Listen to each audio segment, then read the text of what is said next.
যারা নামাজ পড়লো না তাদের এই অবস্থা। আমরা যারা নামাজ পড়ি তাদের সম্পর্কে আল্লাহ একটা আয়াত বলছেন, ফাওয়াইলুল লিল মুসাল্লিন। নামাজ পড়েও জাহান্নামে যাবে। এতক্ষণ বললাম নামাজ না পড়ে জাহান্নামে গেল, কিন্তু এখানে আল্লাহ কি বলছেন? এটা 30 পারা সূরা মাউনের আয়াত, ছোট্ট সূরা, তার একটা আয়াত, ফাওয়াইলুল লিল মুসাল্লিন, নামাজিরাও জাহান্নামে যাবে। এ তো মারাত্মক কথা। কেন?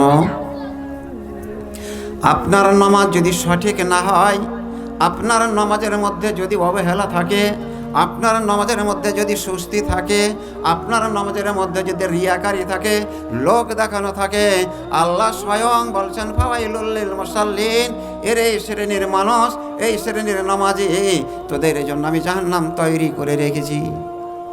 আল্লাহ বেনামাজি ভাইরা হাসবে, যাক সঙ্গী পেয়েছি, সঙ্গী পেয়েছি, খুব নামাজ পড়েছে, আর নামাজ পড়ার পরেও জাহান্নামে যাচ্ছে। তা আমরাই তো ভালো করেছি, তাহলে না পড়েই জাহান্নামে যাচ্ছি।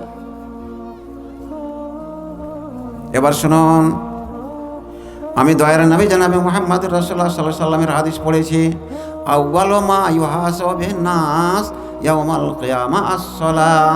কিয়ামতের দিন সর্বপ্রথম মানুষকে যেটা জিজ্ঞাসা করা হবে, তুমি নামাজ আদায় করেছিলে কিনা, তুমি সালাত আদায় করেছিলে কিনা, তুমি সালাত কায়েম করেছিলে কিনা, তুমি সালাত স্থাপিত করেছিলে কিনা।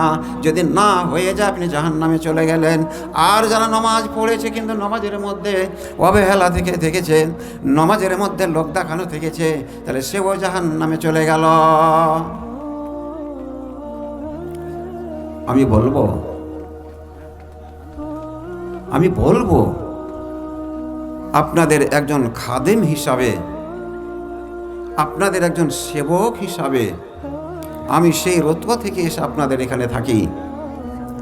আপনারা যারা নামাজ পড়েন না, দাদা ভাইয়েরা, ছেলেরা, সবাইকে বলছি, পার্শ্বের মা বোনদেরকে বলছি, যে আপনারা আজকে থেকে নামাজ ধরেলেন, আল্লাহর কাছে অঙ্গীকার করেন, আপনি একা একা করেন, আমার সাথে করতে হবে না। আপনাকে আমি অঙ্গীকার করাবো, আপনি আদায় করবেন, আপনি মুনাফিক হয়ে গেলেন, আরো কষ্টদায়ক জাহান্নামে চলে গেলেন। আপনি মনে মনে আজকে থেকে তৈরি হয়ে যান যে আমরা এই দারুল হুদা মাদ্রাসাকে কত রকম সহযোগিতা করি, তারপরেও যদি আমাকে জাহান্নামে যেতে হয়, তাহলে আমরা জীবনে কি করলাম? ভাই সকল, সময়ের মূল্য দিতে হবে। তো যখন এখানে সময়ের মূল্য আছে, আপনার জীবনের একটা সময়ের মূল্য আছে, আপনার জীবনের একটা সময়ের মূল্য আছে। প্রত্যেকটা সেকেন্ডের, প্রত্যেকটা মিনিটের, প্রত্যেকটা ঘন্টার, প্রত্যেকটা দিনের, প্রত্যেকটা রাত্রের, প্রত্যেকটা সপ্তাহের, প্রত্যেকটা মাসের, প্রত্যেকটা বৎসরের আপনার কাছে একটা মূল্য আছে। সেই মূল্যটা আপনি আদায় করে আল্লাহর কাছে খুশি খুশি হাজির হন। এটাই আমি আপনাদের কাছে শেষ অনুরোধ করে আমি আমার বক্তব্য এখানেই শেষ করলাম। ওমা আলাইনা ইল্লাল বালাগ। আসসালামু আলাইকুম ওয়া রাহমাতুল্লাহি ওয়া বারাকাতুহু।